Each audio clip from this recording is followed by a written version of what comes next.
Well, howdy there, Internet people. It's Bo again.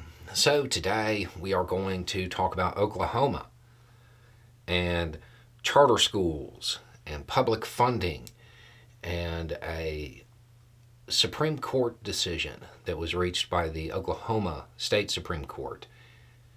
And while a decision has been reached, it's probably not the end of this story. And this is something that most people in the United States are going to want to pay attention to as it moves forward eventually. Okay, so what occurred? The Oklahoma Supreme Court ruled 6-2 that the first publicly funded religious school is unconstitutional. That was not a shock to constitutional scholars. In the state, a charter school is a public school. This charter school was religious in nature, and it was going to be getting public funding. The state Supreme Court there, they ruled that it violated both the state constitution and the U.S. Constitution. Also, it violated state law. So it was struck down just across the board. It was going to be a K through 12 school. Okay. There are some interesting political dynamics that go along with this because the Republican governor in Oklahoma is very much for this, very much for the school, said that the ruling undercuts or undermines religious freedom. But the Republican Attorney General was very much against the school. So there is a divide within the Republican Party on this, but it's not a huge one. It's really not. So the decision was reached. That means the story's over, right? No, not even close. A number of organizations have been trying to manufacture a test case to get to the United States Supreme Court to see if they can get the U.S. Supreme Court to reinterpret the First Amendment, particularly the Establishment Clause.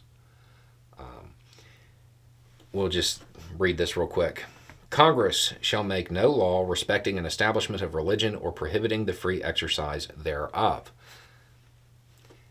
When people talk about the First Amendment, they talk about how it contains a number of freedoms, and one of them is religious freedom.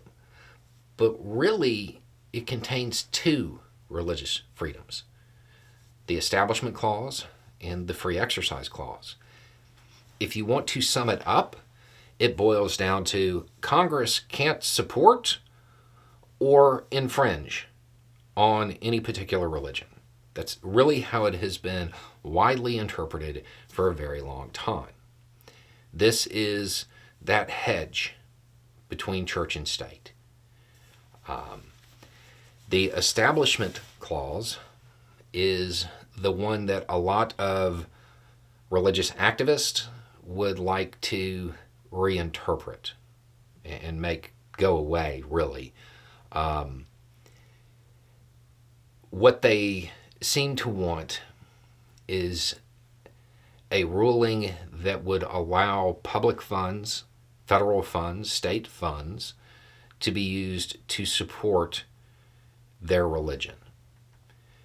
Now, realistically, I don't know of a way that a ruling could be issued that wouldn't also turn into a situation that would allow federal and state funding to go to all religions.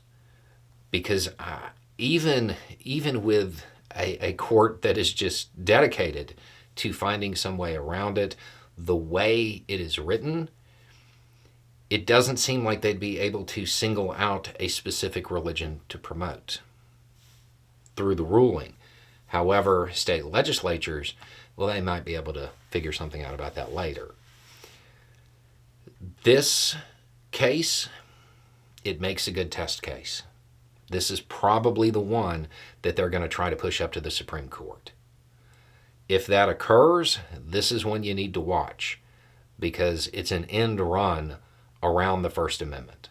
It's the Republican Party trying to shred the Constitution while pretending that they support it. Anyway, it's just a thought. Y'all have a good day.